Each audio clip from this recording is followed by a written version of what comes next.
Assalamualaikum warahmatullahi wabarakatuh. Perkenalkan, nama saya Wida Aulia Saada dari jurusan D3 Digital Marketing dengan NIM 6704202123. Di sini saya akan mempresentasikan mengenai kasus dari manajemen sumber daya manusia dari PT Freeport untuk memenuhi tugas besar manajemen human capital dengan dosen pengampu Ibu Astri.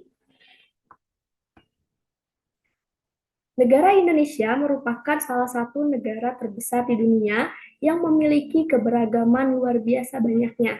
Tidak dapat dipungkiri bahwa kekayaan alam negara Indonesia, yaitu sumber daya alam yang melimpah, turut menjadi fokus utama dalam pengembangan perekonomian negara.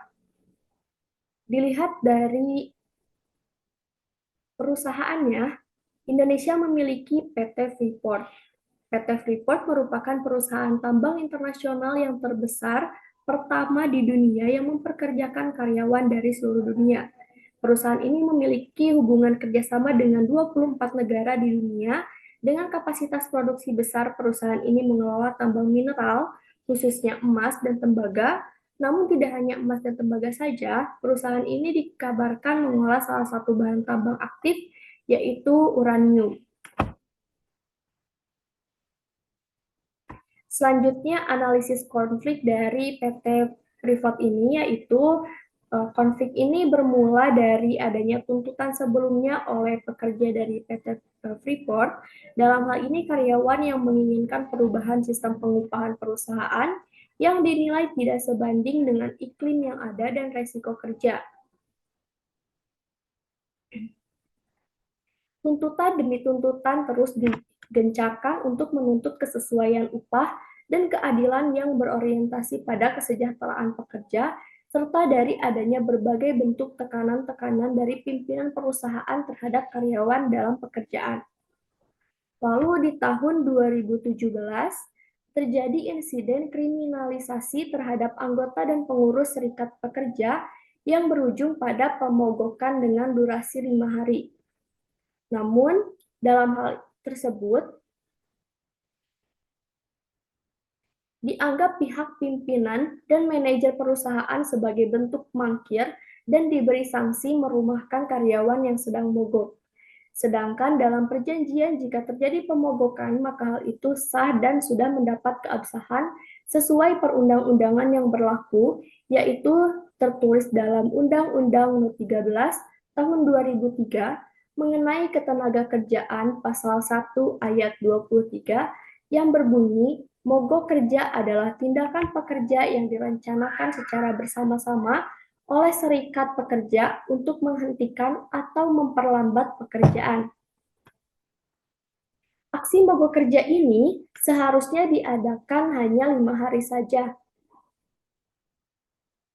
sesuai dengan putusan serikat, tidak berhenti sebab pihak manajemen bersikeras bahwa aksi tersebut merupakan bentuk perlawanan terhadap aturan perusahaan dan para pemogok atau anggota serikat bekerja dan badan pengurus dihadapkan dengan upaya pemutusan hubungan kerja secara sepihak dan sistem furlough yang artinya dirumahkan. Konflik yang terjadi di perusahaan PT Freeport ini terjadi hampir di semua departemen bersamaan dengan gejala yang timbul.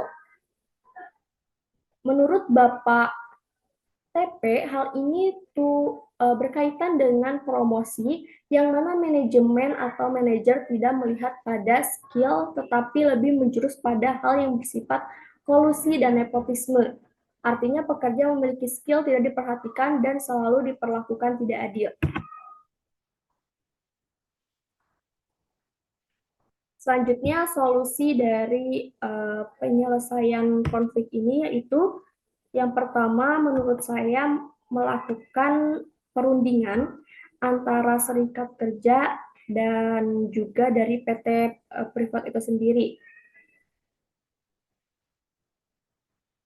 Perundingan ini dilakukan guna membicarakan masalah-masalah yang terjadi di perusahaan dengan melalui pendekatan normatif dengan tujuan memberi kesempatan bagi pekerja untuk kembali bekerja dan mendapat kembali haknya sebagai mestinya dan sebagai bagian dari mitra utama perusahaan agar perselisihan tidak berturut-turut serta cepat terselesaikan. Lalu selanjutnya, karena adanya nepotisme, maka harus ada perubahan dalam proses bermitra. Secara keseluruhan, konflik yang terjadi membawa perubahan dalam proses bermitra baik dari perusahaan karyawan dan manajemen atau manajer. Secara internal, perubahan terlihat dari banyaknya tuntutan yang sudah dipenuhi dan atas dasar kesepakatan bersama dan konsensus dari pihak terkait, yakni antara serikat pekerja dan manajer, di mana semua biaya terkait pesangon, asuransi kesehatan, dan jaminan kesehatan melalui BPJS akan segera dipenuhi. Dan secara eksternal dalam skala nasional, langkah-langkah yang akan diambil dalam proses mencapai mufakat dan kesepakatan bersama menunjukkan bahwa konflik yang terjadi dapat meminimalisir dengan pendekatan-pendekatan normatif dan bersifat manusiawi, tanpa perlu adanya tindakan kekerasan. Secara signifikan, kesepakatan itu berlaku bagi mereka yang terkena pemutusan hubungan kerja dan dirumahkan.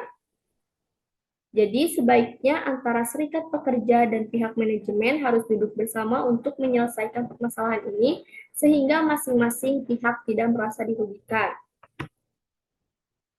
Adanya musyawarah untuk mencapai mufakat dapat menjadi solusi dalam konflik ini. Sekian yang bisa saya sampaikan. Terima kasih. Mohon maaf bila ada kesalahan. Wassalamualaikum warahmatullahi wabarakatuh.